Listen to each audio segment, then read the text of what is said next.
আলহামদুলিল্লাহ, সমস্ত প্রশংসা, সমস্ত তারিফ সেই মহান রব্বুল আলামিনের জন্য, যে মহান রব্বুল আলামিন আমাদেরকে আজ এই পবিত্র জুমার দিন জুমার নামাজের উদ্দেশ্যে জামিয়া মসজিদে আসা বসার তৌফিক দান করেছেন।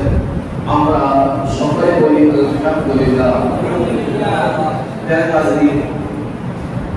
রমজানের পূর্বে আমাদের মসজিদে ধারাবাহিক একটি আলোচনা চলছিল তাফসীরুল কোরআন, যা আমরা কোরআনুল কারীমের সূরা নাস থেকে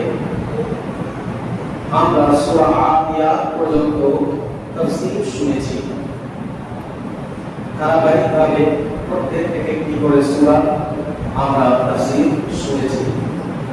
সেই ধারাবাহিকতাকে ধরে রাখার জন্য আজ কোরআনুল কারীমের ৯৯তম সূরা সূরা জিলজাল,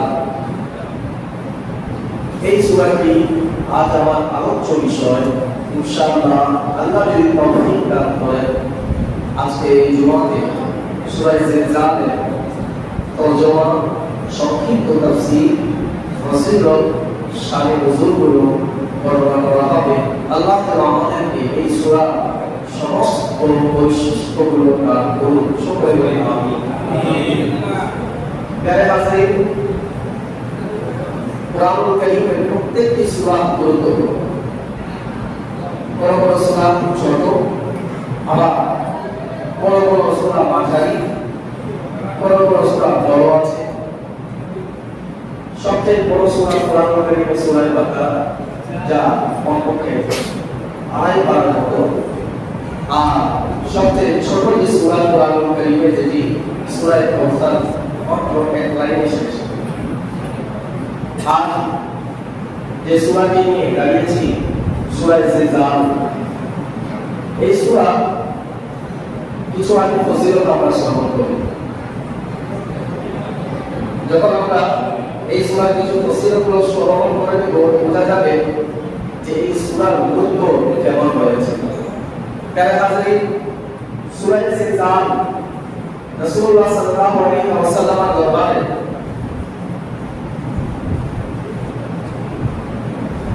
এক সাহাবী আসলেন। নবী সাল্লাল্লাহু আলাইহি ওয়াসাল্লাম তাকে বলেন, তুমি বিয়ে করে নাও। শুরু করে বলার স্বামী, তিনি বলেন, ইয়া রাসূলুল্লাহ, আমার কাছে সম্পদ নেই, টাকা পয়সা নেই। নবী সাল্লাল্লাহু আলাইহি ওয়াসাল্লাম তাকে বললেন, কি আল্লাহ রাব্বুল আলামিন তোমাকে সূরা ইখলাস দান করেননি? সুবহানাল্লাহ। এই সূরাগুলো মুসলমানদের সম্পদ, তোমাকে আল্লাহ কি সূরা ইখলাস দান করেননি? তিনি বললেন, হ্যাঁ, আমার কাছে সূরা ইখলাস আছে। অর্থাৎ সূরা ইখলাস কি তোমার ভবিষ্যৎ জানা নেই? তিনি বললেন, হ্যাঁ, জানা আছে। তারপরে আবার রাসূলুল্লাহ সাল্লাল্লাহু আলাইহি ওয়াসাল্লাম বলেন, সূরা ইখলাস কোরআনুল কারীমের ৩ ভাগের ১ ভাগ। তারপরে আবার রাসূলুল্লাহ সাল্লাল্লাহু আলাইহি ওয়াসাল্লাম বললেন, কি আল্লাহ তাবারাকা ওয়া তাআলা সূরা কাফিরুন দান করেননি? তোমার কাছে কি সূরা কাফিরুন নেই? অর্থাৎ সূরা কাফিরুন তোমার কাছে জ্ঞান নেই, জানো না? তিনি বললেন, হ্যাঁ ইয়া রাসূলুল্লাহ, সূরা কাফিরুন জানি। আল্লাহর রাসূল সাল্লাল্লাহু আলাইহি ওয়াসাল্লাম বলেন, কোরআনুল কারীমের ৪ ভাগের ১ ভাগ হচ্ছে সূরা কাফিরুন। অর্থাৎ ৪ বার কেউ যদি সূরা কাফিরুন তেলাওয়াত করে, ১ খতম কোরআনুল কারীম তেলাওয়াত করার সওয়াব আল্লাহ দান করে দেন। এরপরে রাসূলুল্লাহ সাল্লাল্লাহু আলাইহি ওয়াসাল্লাম আরো একটি কথা বলার পরে শেষে বলেন, কি আল্লাহ তাবারাকা ওয়া তাআলা তোমাদেরকে সূরা জিলজাল দান করেননি? তোমার কাছে কি সূরা জিলজাল নেই? ওই ব্যক্তি বলেন, হে ইয়া রাসূলুল্লাহ, আমাদের কাছে সূরা জিলজাল তো আছে। আল্লাহ রাসূল সাল্লাল্লাহু আলাইহি ওয়াসাল্লাম বলেন, এই সূরা জিলজাল কোরআনুল কারীমের ৪ ভাগের ১ ভাগ। সুবহানাল্লাহ। এই কথা বলার পরে রাসূলুল্লাহ সাল্লাল্লাহু আলাইহি ওয়াসাল্লাম ২ বার তাকে বললেন, যখন তোমার কাছে তো সম্পদ আছে, সূরা কাফিরুন, সূরা ইখলাস, সূরা জিলজাল আছে, তখন রাসূলুল্লাহ সাল্লাল্লাহু আলাইহি ওয়াসাল্লাম ২ বার বললেন, তুমি বিয়ে করে নাও, তুমি বিয়ে করে নাও। সুবহানাল্লাহ। এটা হচ্ছে মুসলমানদের সম্পদ। প্যারে হাজির, নবী সাল্লাল্লাহু আলাইহি ওয়াসাল্লাম সূরা জিলজালের ব্যাপারে আবু দাউদ শরীফ এবং জামে তিরমিজির মধ্যে আর কি হাদিসের বর্ণনা, এই হাদিসে পাক আল্লাহ রাসূল বলেন কুরআন কারীমের 4 ভাগের 1 ভাগ। আর জামে তিরমিজির মধ্যে রাসূলুল্লাহ সাল্লাল্লাহু আলাইহি ওয়াসাল্লাম ইরশাদ করেন যে সূরা জিলজাল অর্ধেক কুরআন, অর্থাৎ কেউ যদি একবার সূরা নাস তেলাওয়াত করলো, আল্লাহ তাবারক ওয়া তাআলা কেউ যদি একবার সূরা জিলজাল তেলাওয়াত করলো, আল্লাহ তাবারক ওয়া তাআলা তাকে 15 পারা কুরআন কারীম তেলাওয়াত করার সওয়াব দান করে দিবেন। তো কেমন গুরুত্বপূর্ণ একটি সূরা। আর এই সূরা জিলজাল এর আরেকটি নাম সূরা জামিয়া বলা হয়। এটা অনেকে আমরা জানি না, কিন্তু এর পিছনে একটি ঘটনা, একটি রহস্য রয়েছে যে এই সূরার নাম সূরা জামিয়া বলা হয়। জামিয়া মানে সমষ্টি, সব কুছ কা জামা, যে সূরার ভিতরে সব আছে। এর পিছনে একটি ঘটনা হাদিসে পাকে এসেছে যে এক ব্যক্তি রাসূলুল্লাহ সাল্লাল্লাহু আলাইহি ওয়াসাল্লামের দরবারে এসে আরজ করলেন, ইয়া রাসূলুল্লাহ সাল্লাল্লাহু তাআলা আলাইহি ওয়াসাল্লাম, আপনি আমাকে কোরআন পাঠ করে দিন, কোরআন শিক্ষা দিন। নবী পাক সাল্লাল্লাহু আলাইহি ওয়াসাল্লাম আমাকে বললেন যে এই সূরাগুলো র দ্বারা শুরু হয়। কি দ্বারা? র। অর্থাৎ এর উদ্দেশ্য ছিল আলিফ লাম মিম র অথবা আলিফ লাম র। আচ্ছা না, হুকুম করতে আপনার মধ্যে এবং সূরাগুলো তুমি তিনটি পড়ে দাও। তিনি বললেন, ইয়া রাসূলুল্লাহ, আমার বয়স হয়েছে, আমি দুর্বল হয়েছি এবং আমার জিহ্বাও তেমন আর শক্তি নেই। অর্থাৎ আমার জিহ্বা দ্বারা মানুষ কষ্ট পায়, আমার জিহ্বা শক্ত হয়েছে, অর্থাৎ আমার কথাগুলো কটু বের হয়। নবী সাল্লাল্লাহু আলাইহি ওয়াসাল্লাম বলেন, আচ্ছা এক কাজ করো। দ্বিতীয় অপশন দিলেন যে সূরাগুলো হামিম দ্বারা শুরু আছে এবং তিনটি সূরা তুমি পড়ে নাও। আগে বলেন কি যে সূরাগুলো রা দ্বারা শুরু, তিনটি পড়ে নাও। এরপরে বলেন যে হামিম দ্বারা যে সূরাগুলো শুরু আছে সেই সূরাগুলোর মধ্যে থেকে তিনটি সূরা তুমি পড়ে নাও। তিনি আবার একই কথা বললেন, আমি বুড়া হয়েছি, শক্তি নেই, আমার জবান, আমার জিহ্বাও শক্ত।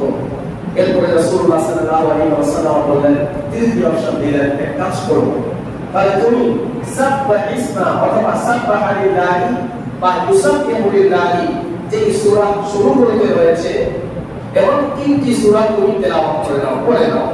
তুমি আবার এই সূরাগুলো যখন পড়ো, আবার তিনি বলেন, ইয়া রাসূলুল্লাহ, আমার শরীরে শক্তি নেই।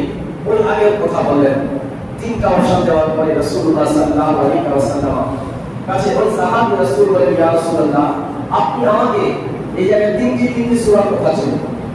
ওই সাহাবী বলতে লাগলেন, ইয়া রাসূলুল্লাহ, আপনি কি আমাকে এমন একটি সূরা দিতে পারেন যে সূরার ভিতরে সব কিছুই আছে, সব কিছুই থাকবে, যে সূরার ভিতরে জামে হবে? নবী সাল্লাল্লাহু আলাইহি ওয়াসাল্লাম বলেন, তুমি সূরা জিলজাল তেলাওয়াত করে নাও। এখন কি নবী পাক সাল্লাল্লাহু আলাইহি ওয়াসাল্লাম ওই সাহাবী সূরা জিলজাল ইযা যুলজিলাতিল আরদু জিলজালাহা থেকে শুরু করে শেষ পর্যন্ত তেলাওয়াত করিয়ে দিলেন এবং তাকে শিক্ষা দিলেন। ওই সাহাবী ওই জায়গা থেকে যখন উঠলেন আর বলতে লাগলেন, ইয়া রাসূলুল্লাহ, আমি এই সূরার বাইরে কোনো কাজ করব না, আমি এই সূরার বাইরে কোনো কাজ করব না। এই বলে বলে তিনি চলে যেতে লাগলেন। যখন তিনি চলে যেতে লাগলেন, রাসূলুল্লাহ সাল্লাল্লাহু আলাইহি ওয়াসাল্লাম সাহাবায়ে উদ্দেশ্য করে বলতে লাগলেন, এই ব্যক্তি কামিয়াব হয়েছে। সুবহানাল্লাহ। দুইবার বললেন, এই ব্যক্তি কামিয়াব। যে ব্যক্তি, কোন ব্যক্তি? যে ব্যক্তি সূরা জিলজালের উপরে আমল করেছে, তার অর্থগুলো বুঝেছে।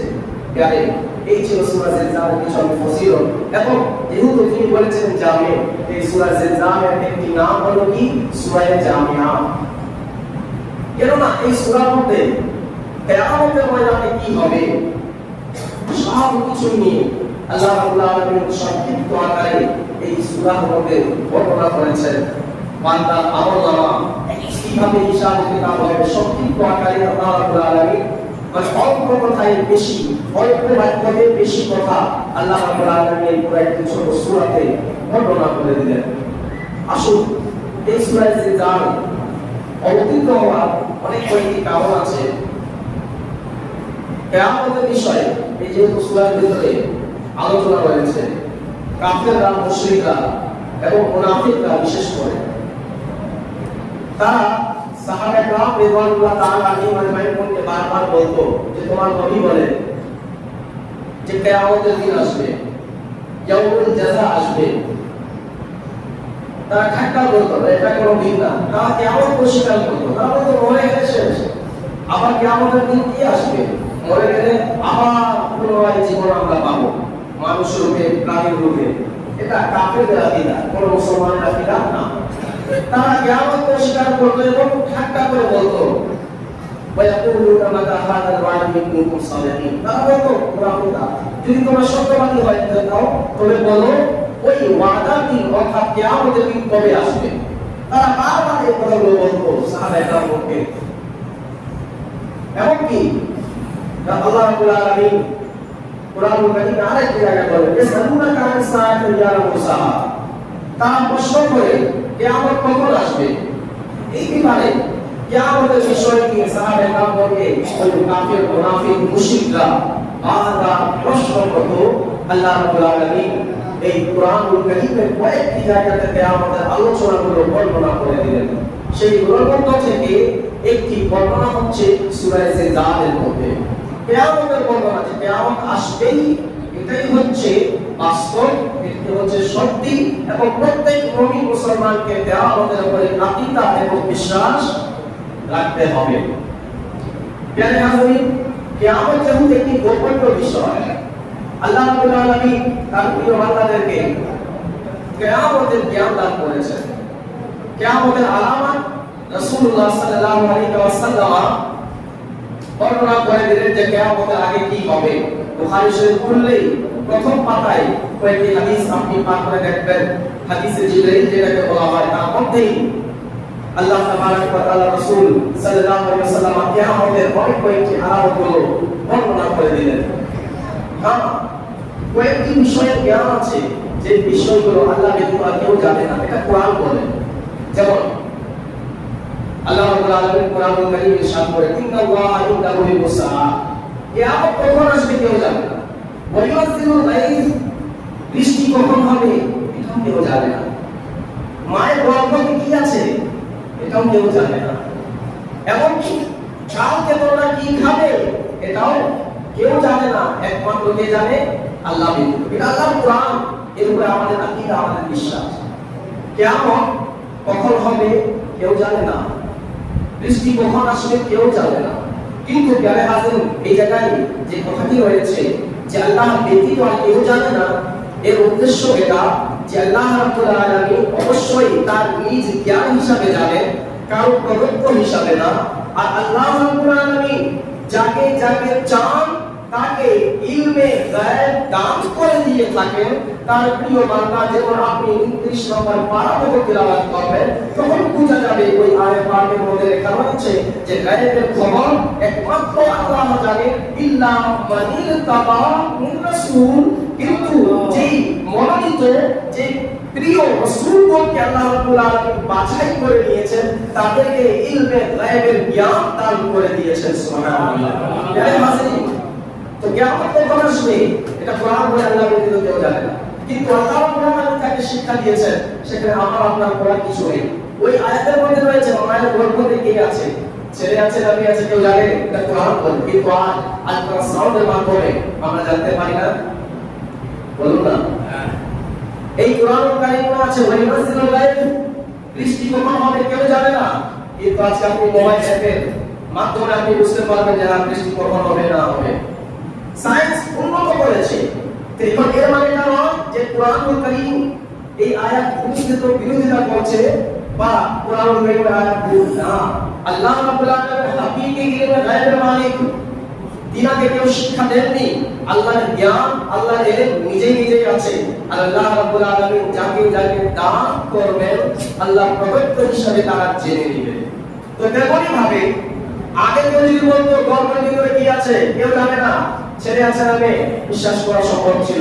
কিন্তু এখন কেউ যদি বলে না তার পেটে ওই মহিলার পেটে যে বাচ্চা আছে ছেলে আছে, তখন মানুষ ফট করে বলবে আল্ট্রাসাউন্ড করেছে নাকি, বলবে হ্যাঁ আল্ট্রাসাউন্ডের মাধ্যমে এটা বুঝাই দিয়েছে। যাই হোক প্যারের কাছে তো বোঝা যায় আল্লাহ রাব্বুল আলামিন এমন মানুষকে প্রযুক্তি দান করে দিলেন যার মাধ্যমে যে গায়েবের খবর সেটাও জানা যায়।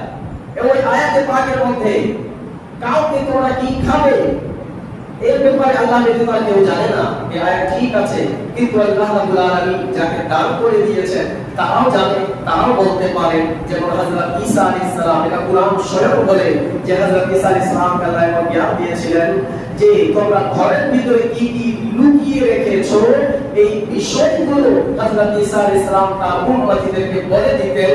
মাটির পাখি বানিয়ে তার মধ্যে ফু দিয়ে দিতেন, ওই পাখি জীবিত হয়ে যেত।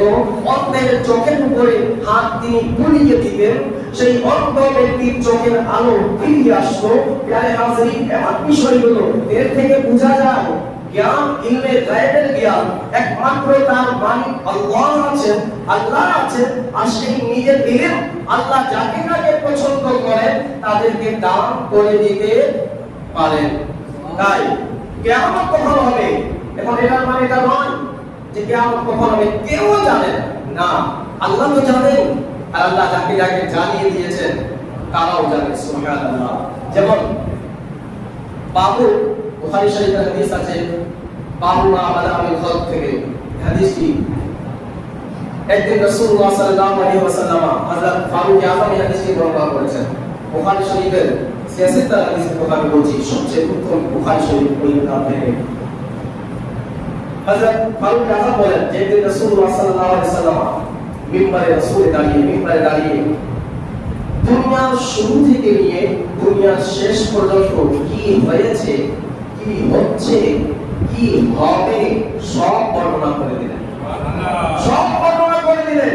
শেষে ফারুক আযম বললেন যাদের মুখস্থ করার ছিল তিনারা মুখস্থ করলেন, আর যারা ভুলে যাওয়ার ছিল তারা ভুলে গেলেন।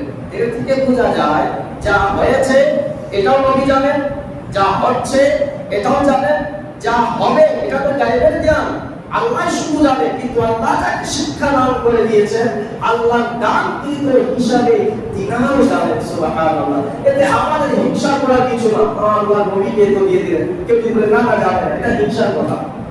তারপর নবীর সঙ্গে হিংসা করে লাভ আছে, যার কালমা পড়লো তার সঙ্গে হিংসা করে লাভ আছে।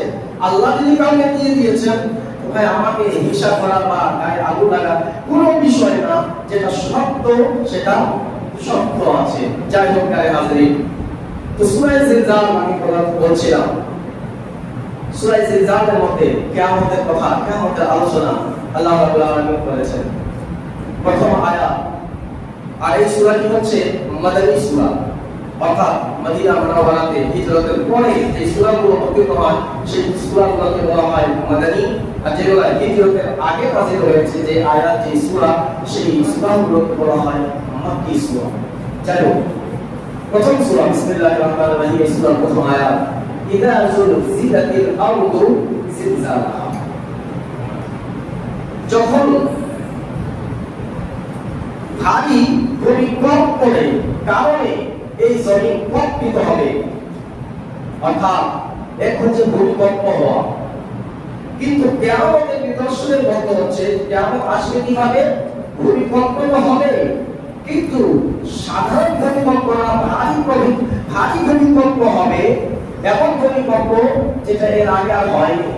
আমাদের দেশেও ভূমিকম্প এর আগে হয়েছে, আমরা আশ্রয় নেই, ময়দানে চলে যায়, বিল্ডিং এর কাছে থাকলে বিল্ডিং পড়ে যেতে পারে, মসজিদের ভিতরে আছে মসজিদ থেকে বেরিয়ে যায়, হয় না? এরকম হয়েছে আমাদের চোখের সামনে। আর কিছু কিছু লোক ছিলেন এমনও যারা বলে না আগে মরে কিন্তু মসজিদ বেরলাকে এখানে ছিল, এরকম লোক। একবার রমজানে যে কয়েকবার লাগাতার ভূমিকম্প সম্ভব 2016 বা 17 এসেছিল, যেটা কয়েকটি ভূমিকম্প কয়েকদিন লাগা কয়েকবার এসেছিল রমজানে, বা রমজানের আগে ছিল, মুহররম মাসে তার কিছু ছিল সম্ভবত। যাই হোক, ওই ভূমিকম্প মাত্রা থাকে কত হতে পারে, 2 পয়েন্ট হতে পারে, 6 পয়েন্ট হতে পারে, 6.8 পর্যন্ত বাংলাদেশে সম্ভবত হয়েছে। এর বেশি হলে আর বেশি পরিমাণে ভূমিকম্প যদি হয় তো অনেকগুলো মানুষ ক্ষতিগ্রস্ত হতে পারে। বড় বড় বিল্ডিং যেগুলো বিল্ডিং পাইলিং করা নেই, এগুলো সাধারণ ভূমিকম্পতে চলে যাবে। আর যেগুলো পাইলিং করা হয়েছে, বেশিক্ষণ ভূমিকম্প হলে সেই বিল্ডিং গুলো কি হয়ে যাবে, একেবারে উল্টে পড়ে যাবে, ধসে যাবে। এই ভূমিকম্প কারণ। আচ্ছা, ভূমিকম্প যেটাকে জলজলা বলা হয়, এই ভূমিকম্প হওয়ার কারণ কি? আর ভূমিকম্প হলে আমরা হট করে ফেসবুকে দেখি আজকে অক্সফোর্ড ভূমিকম্প হয়েছে, কেটে হয়েছে, খুশি হয় না, हमको खबर मिला सबसे রাত 12টা দিকে ভূমিকম্প হয়েছে, ফেসবুকে স্ট্যাটাসে রেখে দিলাম, সবাই ঘুমিয়েছিল কিন্তু আমি টের পেয়েছি, স্ট্যাটাস করে দিলাম। এই কয়েক পিছনের কারণ কি আমরা জানি? ভূমিকম্প কেন হয়? ফারুক আজম তিনার জামানাতে একবার ভূমিকম্প আসলো। হযরত ফারুক আজম নবী করিম সাল্লাল্লাহু আলাইহি ওয়াসাল্লাম সমস্ত সাহাবী এবং তাবিঈনকে এক জায়গায় জমা করে বলতে লাগলেন, তোমরা ইস্তেগফার করো, তোমরা তওবা করো, তোমরা কি জানো এই ভূমিকম্প কেন হয়? তারা বলে, ইয়া আমিরুল মুমিনিন, কিসের কারণে ভূমিকম্প হয়? তিনি বলতে লাগলেন, বান্দার গুনাহের কারণে এইভাবে জমিন থরথর করে কাঁপে, আমাদের গুনাহের কারণে ভূমিকম্পগুলো হয়ে থাকে। এই ভূমিকম্প হওয়ার কারণ হচ্ছে আমাদের গুনাহ। দুনিয়াতে পাপ বেড়েছে, প্যারে হাজরিন, আগে থেকে দুনিয়ার পাপ কমেছে না বেড়েছে? আগে গুনাহ কম ছিল, আর এখন তো আমরা কথায় কথায় গুনাহ করি। আমরা যদি 10টি কথা বলবো, তার মধ্যে 8টি কথা আমার এক মুমিন ভাইয়ের বিরুদ্ধে হবে, হয় কি না? আর যদি আমি কারো সুনাম যদি করতে চাই, কারো যদি মান মর্যাদা বৃদ্ধি যদি করতে চাই, তো অন্তরে থাকে যে সামনে না এসে তারিফ কর रहे हैं, কেউ এর থেকে বাদ নেই। মসজিদের ইমাম হোক, মুয়াজ্জিন হোক বা সাধারণ ব্যক্তি, রিকশা চালক হোক, কেউ এর থেকে বাদ নেই। সামনে আসলে কি হুজুর, আর पीठ पीछे गए बड़ा इमाम बनता है, बड़ा मेंबर बनता है, बड़ा हाजी बनता है। আর প্যারে হাজরিন, তাজ আমাদের কথায় কথায় গুনাহ। তো এই ভূমিকম্প হওয়ার মূল কারণ হচ্ছে বান্দাদের আমল, তাদের গুনাহের কারণে এই ভূমিকম্পগুলো হয়ে থাকে। কিন্তু এই কিয়ামতের ময়দানে যখন ভূমিকম্প আসবে, কিয়ামতের জন্য সেই ভূমিকম্প এই সাধারণ কোনো ভূমিকম্প হবে না। সূরা হাজর মধ্যে পারা নম্বর 17 আল্লাহ রাব্বুল আলামিন এর ব্যাখ্যা আরো করলেন, ইয়া আইয়ুহান নাসু তাকু রাব্বাকুম ইন্না যালজালাতাস সাআতি শাইউন আযীম। হে মানব মণ্ডলী, হে মানুষের দলরা, তোমরা আল্লাহকে ভয় করো, তোমরা তোমার প্রতিপালককে ভয় করো। কেননা ইন্না যালজালাতাস সাআতি, কিয়ামতে যে জলজলা হবে, কিয়ামতে যে ভূমিকম্প হবে, সেটা হবে শাইউন আযীম, সেটা একটা বড় ব্যাপার হবে, সেটা কোনো ছোট জলজলা হবে না, সেটা এমন জলজলা হবে। অন্যান্য আয়াতে আল্লাহ রাব্বুল আলামিন ইরশাদ করেন, ওয়া ইদাল আরদু মুদ্দাত ওয়া আলকাত মা ফিহা ওয়া তাখাল্লাত। এই ভূমিকম্প হওয়ার কারণে পাহাড়গুলো একেবারে চূর্ণ বিচূর্ণ হয়ে যাবে, একেবারে তুলার মতো আসমানে উড়বে। এই ভূমিকম্প হওয়ার কারণে জমিন নিজের ভিতর থেকে যা ভারী জিনিসগুলো রয়েছে সব কিছু উড়িয়ে ফেলে দেবে। এমন ভূমিকম্প হবে যে আগে বিল্ডিং গুলো নিচে পড়ে যেত, জমিনের ভিতরে ঢুকে যেত অন্যান্য ভূমিকম্পতে, কিন্তু কিয়ামতের ভূমিকম্প এমন হবে যে জমিনের ভিতরে যারা যা ছিল সব কিছু বের করে দিবে। আল্লাহ বলেন, ইন্না যালজালাতাস সাআতি শাইউন আযীম। কিয়ামতের তুমি জলজলার ব্যাপারে জানো, সেটা শাইউন আযীম, বড় একটি ব্যাপার। যে জিনিসকে আল্লাহ বলেন কোন ব্যাপার, বান্দাকে কেমন ভয় করা উচিত, বান্দাকে কেমন ভয় করা উচিত। আজ আমরা কিয়ামত থেকে বেখবর। আজ আমাদের কাছে কিয়ামতের কথা বললে बहुत दूर है, जब होगा देखा जाए। अभी जब तक सांस चल रही है मौज कर ले। प्यारे हाज़िरीन, अल्लाह रब्बुल आलमीन सूरह ज़िलज़ाल को आयते बोले, इज़ा ज़ुलज़िलतिल अर्दु ज़िलज़ालाहा। যখন ভারী ভূমিকম্পের কারণে এই জমিনে কম্পিত হবে, ভূমিকম্প হবে। আর এটা ব্যাখ্যা আমরা শুনলাম, এটা কোনো সাধারণ ভূমিকম্প হবে না। ইযা যুলজিলাতিল আরদু জিলজালাহা। দ্বিতীয় আয়াতে ওয়া আখরাজাতিল আরদু আসকালাহা। এই ভূমিকম্প হওয়ার কারণে ওয়া আখরাজাতিল আরদু, জমিন থেকে বেরিয়ে আসবে, জমিন থেকে বেরিয়ে আসবে ভারী জিনিসসমূহ, যা আছে জমিনের ভিতরে সব কিছু জমিনের বাহিরে চলে আসবে। প্যারে হাজরিন, যখন জমিন থেকে যে জিনিসগুলো বেরিয়ে আসবে, কি কি বেরিয়ে আসবে, মুফাসসিরুল কিরাম এর আলাদা আলাদা ব্যাখ্যা করেছেন। কেউ কেউ বলেছেন যে এই জমিন থেকে যেগুলো বেরিয়ে আসবে তার মধ্যে থেকে মানুষরা হবে, যে মানুষরা মারা গিয়েছেন তাদেরকে এই কবর থেকে আবার উঠানো হবে। আবার মুফাসসিরুল কিরাম আরো বলেছেন যে জমিন থেকে যে মানিক মুক্তাগুলো, যে সম্পদগুলো, যে খনিগুলো, যে হীরা, ডায়মন্ড, সোনা, রূপা এগুলো রয়েছে, সব কিছুই জমিন তার ভিতর থেকে উপড়ে ফেলে দিবে, জমিনের কোনায় কোনায় পড়ে থাকবে। আবার আমরা জানি যে কিয়ামত হবে, দুইবার সিংহা ফু দেওয়া হবে। প্রথম ফুৎকারের মধ্যে যেই সমস্ত মানুষরা ছিল, আর এই সিংহা কিভাবে আসবে? কিতাবের মধ্যে লেখা রয়েছে আওয়াজ ধীরে ধীরে ধীরে ধীরে ধীরে ধীরে করে জোরে বাজতে থাকবে।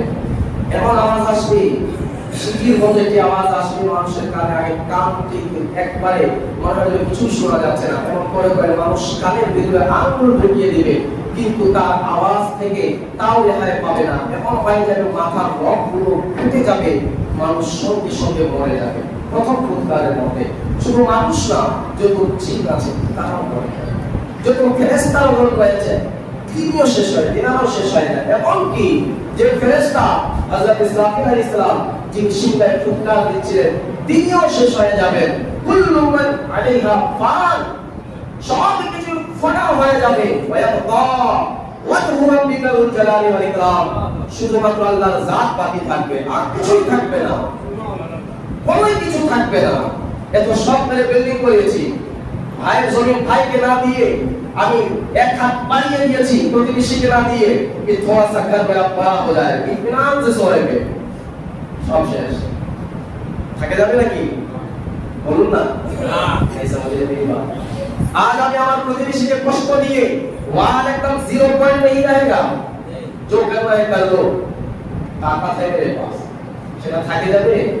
যখন ইসরাফিল আলাইহিস সালাম শিকায় ফু দিবেন, ওই বাসা আগে পড়ে আর এমন করবে যে কিয়ামতের ময়দানে দেখার মতো জায়গা পাওয়া যাবে না।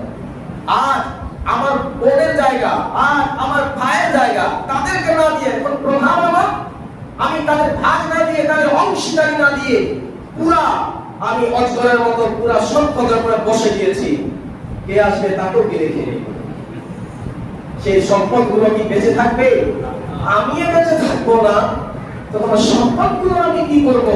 প্রথম সিংহায় ফু দিলে সব কিছু শেষ, একমাত্র আল্লাহ রাব্বুল আলামিনের জাত, ওয়ায়াবকা ওয়াজহু রাব্বিকা যুল জালালি ওয়াল ইকরাম বাকি। এরপরে আল্লাহ রাব্বুল আলামিন যতদিন চাইবেন মানুষরা এইভাবে করে থাকবে, আল্লাহর মার্জি। একদিন হতে পারে, 1 লক্ষ বছর হতে পারে, আল্লাহর মার্জি। যতদিন আল্লাহ চাবেন এইভাবে মানুষরা যে জায়গায় আছে, যে কবরে আছে, যে মায়ের পেটে আছে, যে মহিলারা, যে বাচ্চারা যারা যেই জায়গায় আছে ওই জায়গায় তারা শেষ হয়ে যাবে। এরপরে আল্লাহর হুকুমে হযরত ইসরাফিল আলাইহিস সালামকে আবার পুনরায় জীবিত করা হবে। আল্লাহ রাব্বুল আলামিন বলেন কোন, তিনি আবার জীবিত হয়ে যাবেন। আবার আল্লাহ রাব্বুল আলামিন তাকে নিশিঙ্গা দিবেন, বলবেন হে ইসরাফিল তুমি আমার সঙ্গে ফু দাও। হযরত ইসরাফিল আলাইহিস সালামের এইবারে ফুৎকার যখন হবে, এইবারে সিংহায় ফু দেওয়া হবে, তখন আবার সমস্ত মানুষগুলো আদম নবী থেকে নিয়ে ওই প্রথম সিংহা ফু দেওয়ার পর্যন্ত যারা যারা এসেছিল, যারা মারা গিয়েছে, সবাই নিজ জায়গা থেকে উঠে দাঁড়িয়ে যাবে, সবাই উঠবে। আর এই মানুষ শুধু উঠবে না, এই সিংহা ফুয়ের সময়, ভূমিকম্পের সময় জমিন থেকে যা কিছু আছে সব কিছু বেরিয়ে যাবে। হাদিসে পাকে হযরত আবু হুরায়রা রাদিয়াল্লাহু তাআলা আনহু থেকে এই হাদিসটি বর্ণিত আছে। আল্লাহর রাসূল সাল্লাল্লাহু আলাইহি ওয়াসাল্লাম ইরশাদ করেন, যখন মানুষকে উঠানো হবে, এই আয়াত তারপরে যে আয়াত আছে ওয়া খারাজাতিল আরদু আসফালাহা ওয়া কানাল ইনসানু মা লাহা, এটা কোন এই আয়াতের 3 নম্বর, এই সূরা 3 নম্বর আয়াত, ওয়া কানাল ইনসানু মা লাহা। এর অর্থ হচ্ছে এবং মানব মণ্ডলী বলবে তাকে কি হয়েছে। মানুষকে যখন আমার পুনরায় জীবন দান করা হবে, আবার কবর থেকে উঠবে, তারা কি বলবে? তাকে কি হয়েছে, এই জমিনকে কি হয়েছে। তারা ভয় কাঁপবে যে জমিন কেন কম্পন করছে, জমিনের ভিতর থেকে এই মান সম্পদগুলো কেন বের করে দিচ্ছে? তারা বারবার হতাশ হয়ে বলতে থাকবে কি মানাহা এই জমিনকে কি হয়েছে? আল্লাহ রাসূলের ব্যাখ্যায় হযরত আবু হুরায়রা বর্ণনায় একটি হাদিস আমরা শুনে ইনশাআল্লাহ আজকের বয়ান শেষ হবে। তিনি বলেন যে রাসূলুল্লাহ সাল্লাল্লাহু আলাইহি ওয়াসাল্লাম বলেন, যখন কিয়ামতের ময়দানে মানুষদেরকে উঠানো হবে, দ্বিতীয়বার যারা যখন উঠবে, ওয়াবাসি বাদাল মাউত, দ্বিতীয়বার যখন করবো হয় তাদেরকে জীবিত করা হবে, এই সম্পদগুলো দেখবে মাটি সব হীরা মানিক মুক্তা সোনা রূপা গুলো বের করে দিচ্ছে। যারা হত্যাকারী ছিল, মানুষকে হত্যা করেছিল, তারা ওই সম্পদকে দেখে বলবে, হায় এই টাকার জন্য তো আমি মানুষকে হত্যা করেছিলাম। ডাকাতরা বলবে, এই টাকার কারণে আমি তো ডাকাতি করেছিলাম। চোর বলবে, আমার হাত কাটা হয়েছিল এই টাকার কারণে। যারা আত্মীয়তা বিচ্ছিন্ন করেছিল, এই আত্মীয়তা বিচ্ছিন্ন করার হাদিসে পাকের কথা, এটা আমার গ্রন্থ থেকে আমি বলছি না, সব কথাগুলো হাদিসে পাকে রাসূলুল্লাহ সাল্লাল্লাহু আলাইহি ওয়াসাল্লাম বলেন, যারা টাকার লোভে আত্মীয়তা বিচ্ছিন্ন করেছিল, কি अगर उससे रिश्तेदारी रखेंगे तो ईद में आके हमसे ज्यादा पैसा मांगेंगे कि ज़कात का पैसा हमें ज्यादा दीजिए। হয় না এরকম কিছু? দেখলে রাস্তা চেঞ্জ করে দেয়, তুমি হয় না বলুন না, अगर नहीं होता तो हम की बात को घुमा देते, होता कि नहीं? कुछ होता है। रिश्तेदार আত্মীয় স্বজনকে তারা ছেড়ে দিচ্ছে কেন? তাদেরকে ডাকলে বাপরে বাপ ভাত দিতে হবে, ভাইদেরকে পাশে থেকে বের করে দেওয়া হচ্ছে, রাখলে তাকে ভাত দিতে হবে। সেটা কি আপনার সম্পদ ছিল না? আর রাসূলুল্লাহ সাল্লাল্লাহু আলাইহি ওয়াসাল্লাম বলেন, কিয়ামতের দিনে এই হীরা মানিক মুক্তা সম্পদগুলো যখন তারা দেখবে, আফসোস করবে, এই সম্পদের জন্য তো আমি আত্মীয়তা বিচ্ছিন্ন করেছিলাম। কিন্তু রাসূলুল্লাহ সাল্লাল্লাহু আলাইহি ওয়াসাল্লাম বলেন, একটি মানুষও ওই সম্পদের দিকে তাকাবে না। তাদের অবস্থা তো কিয়ামতের ময়দানে অন্য কিছু থাকবে। তারা আফসোস করবে, কাশ আমরা এই কাজগুলো করতাম না, কাশ আমরা এই কাজগুলো করতাম না। তাই প্যারে হাজির, আজকে মাত্র 3টি এই সূরার আয়াতের আমরা ব্যাখ্যা এবং তাফসীর কিছু এবং তরজমা শুনেছি।